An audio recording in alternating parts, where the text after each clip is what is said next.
brown or a chuck roast and cut it into cubes. You want your cubes to be, about an inch or so in size. And I've just put them in the bottom of a soup pot.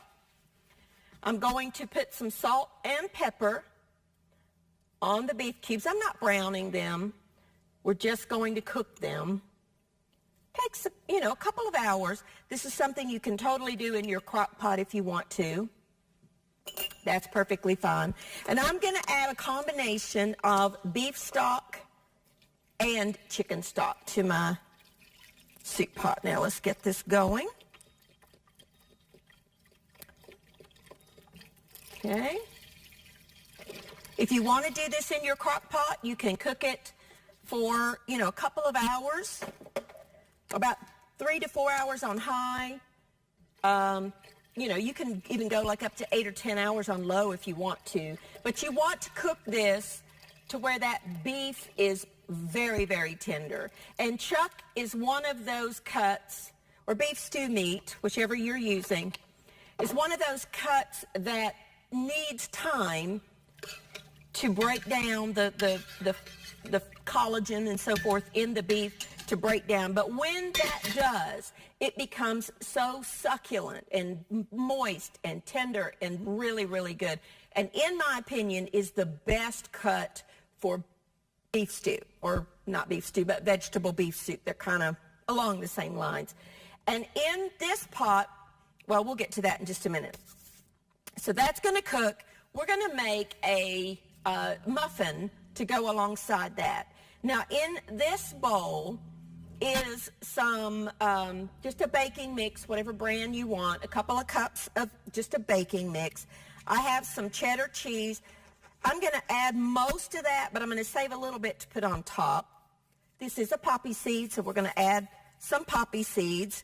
We're also going to add 1 egg that I'm actually going to beat a little bit before I put it in the muffin mix.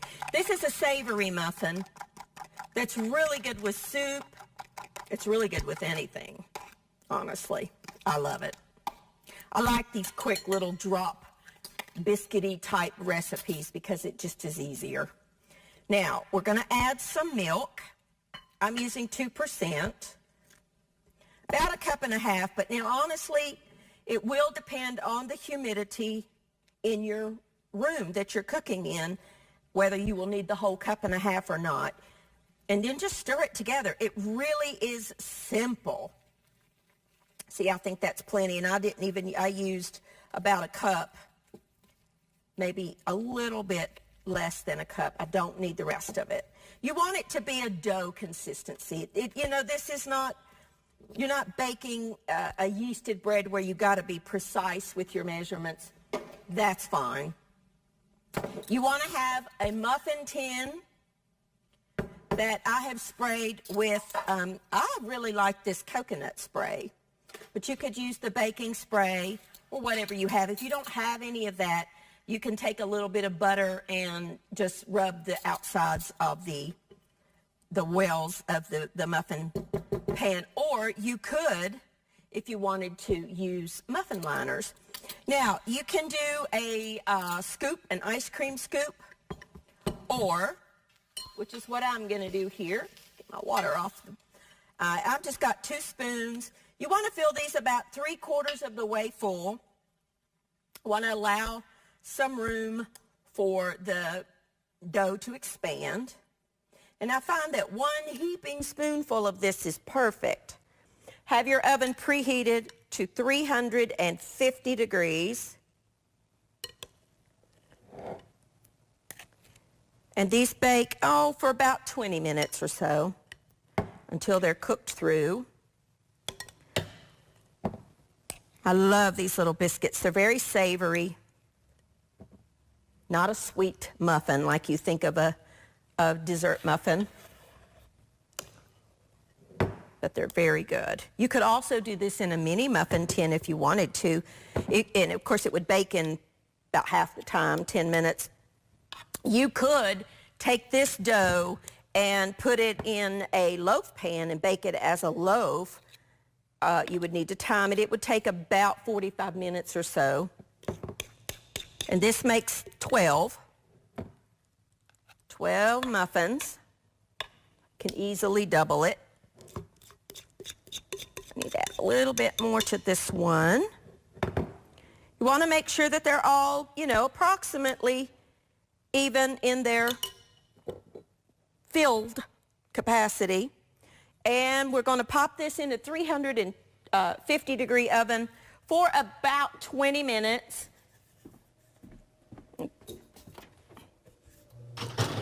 All right. Alrighty, I'm going to just clean up my mess here, take a quick break. When I come back, we're going to work on the soup, our salad, and our cookies. I'll be back in just a minute.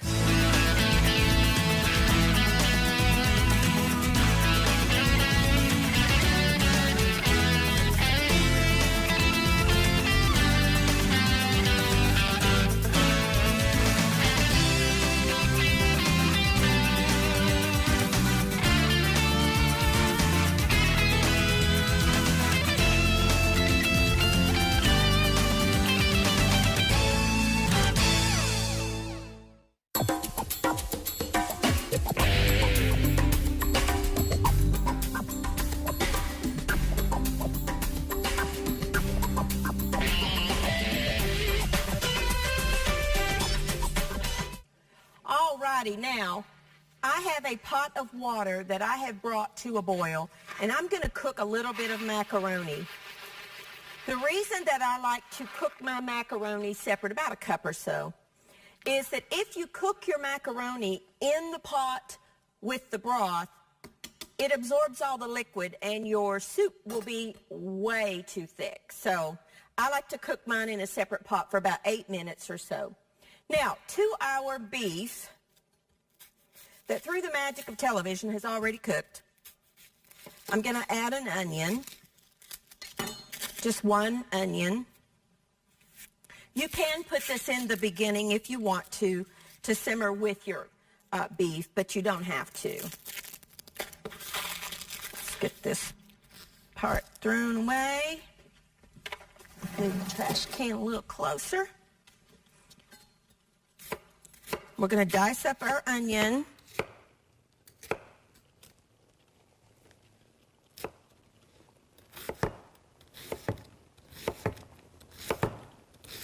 Okay. And as I chop, I'm going to go ahead and add this to the soup pot.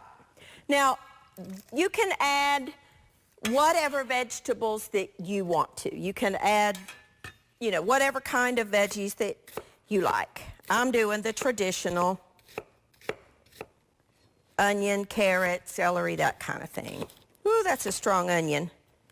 My eyes are watering.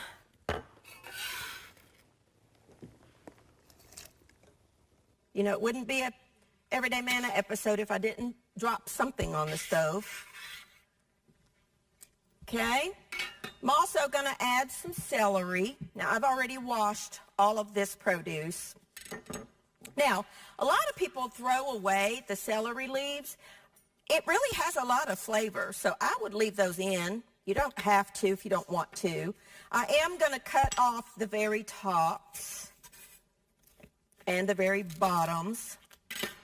That onion's strong. It's making my eyes water.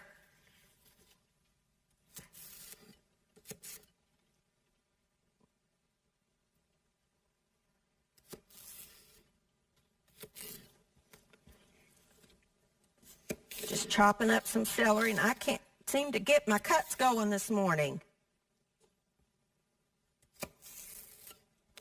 Okay, celery's one of my favorites, so I add a lot.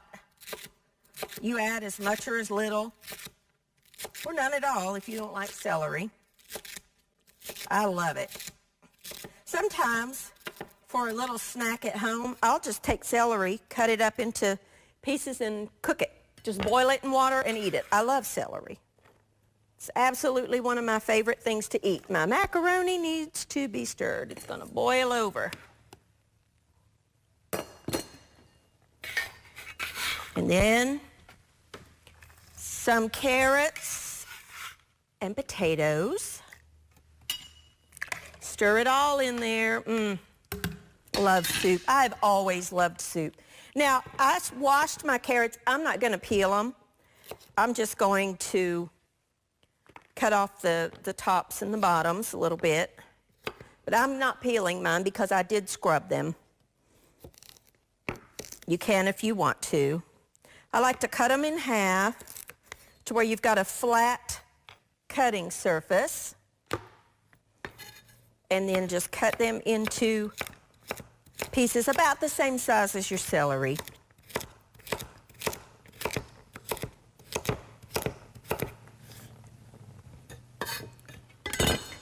I like to work on a big cutting board and then just add as you go.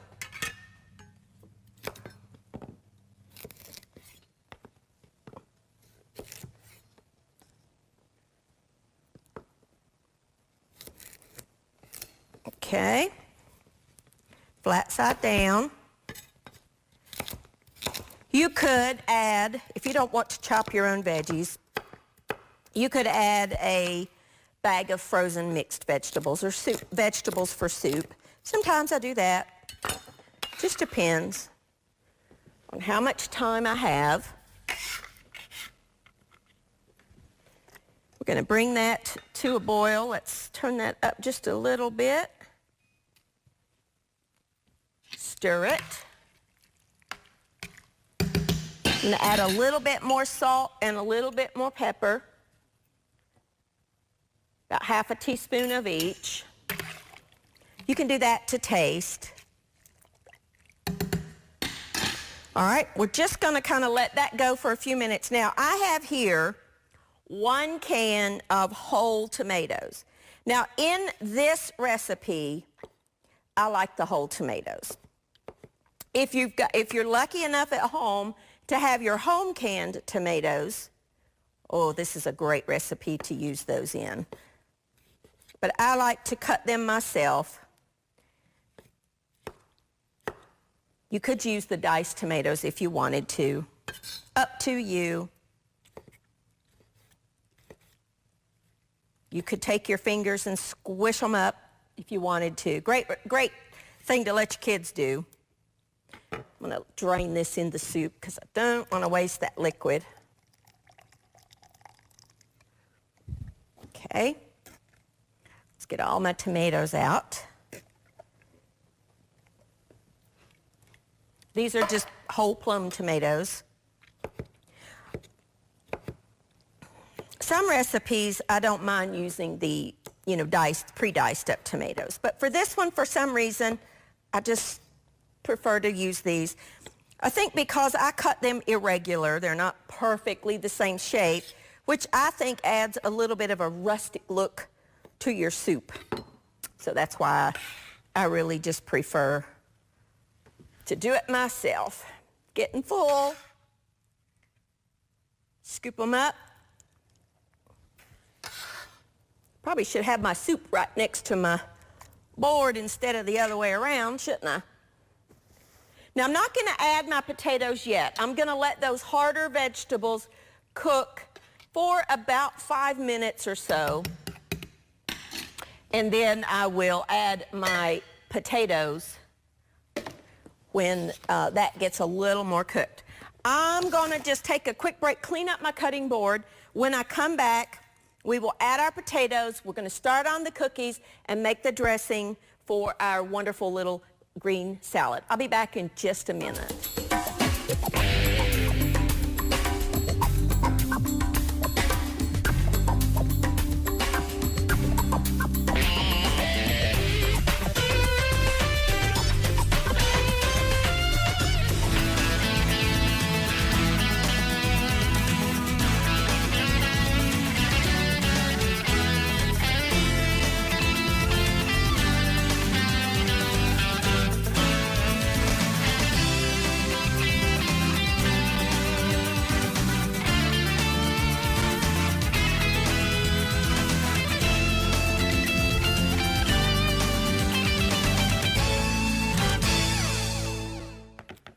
Alrighty, now I had to switch pots because my pot was getting too full, so I just put it in a larger, taller pot.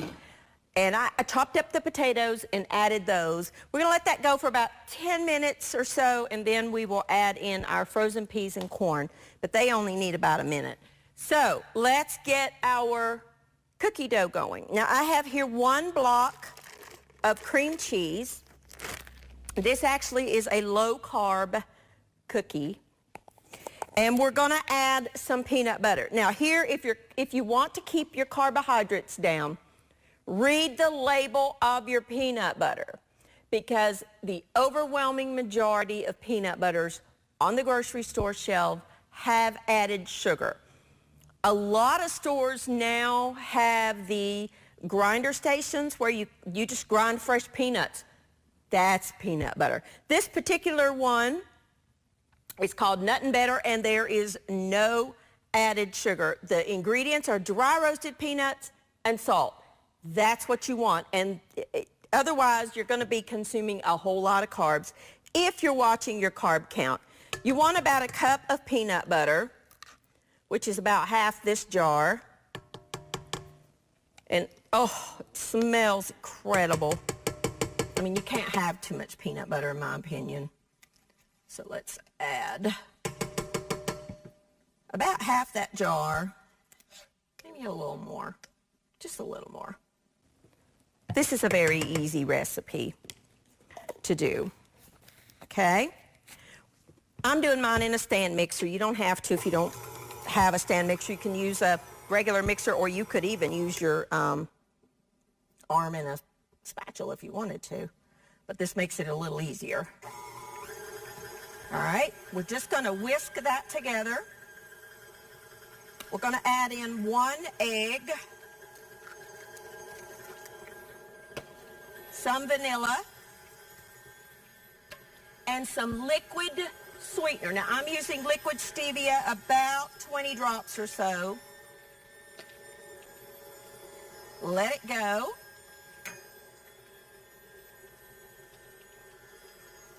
Okay.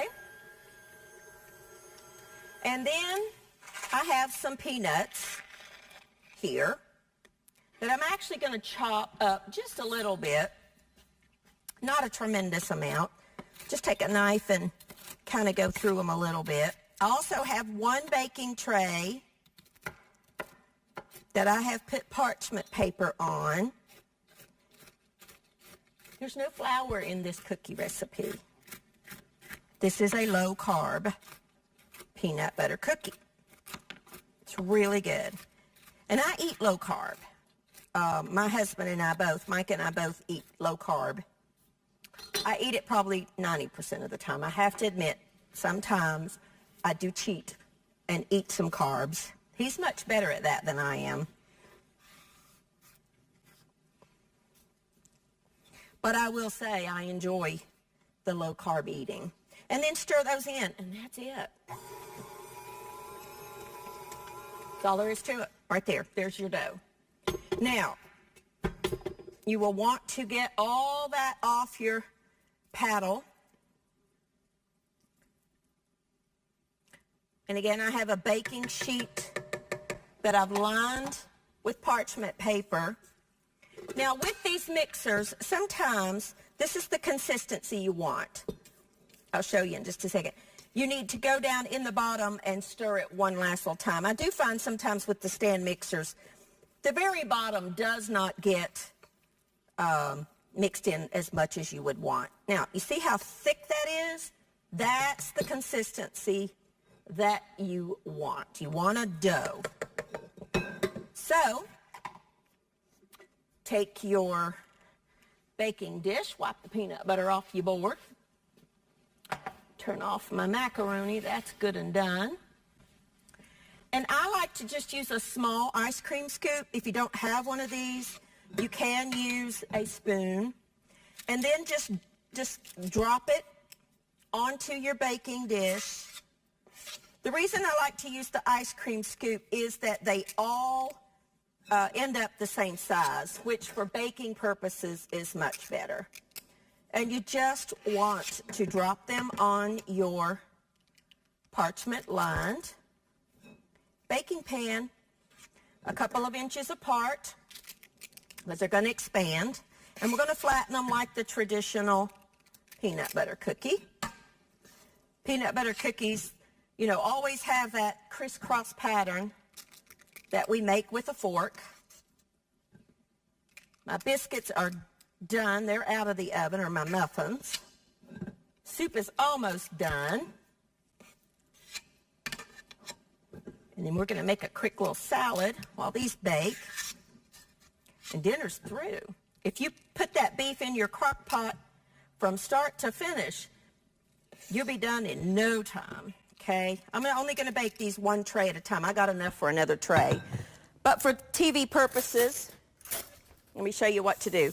I like to spray my fork with a little bit of the coconut spray, and then just flatten them with your fork. And these are going to bake at 350 degrees. That one's a little soft. For about 10 minutes, check them. And then we'll check them. I'll show you how to tell when they're done. 350 degrees, about 10 minutes. Now let's check our soup. Boiling away there. Let's actually turn that down. I'm going to add in my peas and carrots and let that, oh, wait till you see the bowl of our finished soup. My macaroni is cooked. I'm just going to drain this. I'm going to clean up, take a fast little break. When I come back, we'll have all this done. I'm going to drain this and add it to my soup. Our cookies will be done. When I come back, we will make a dressing and we will eat. I'll be back in just a second.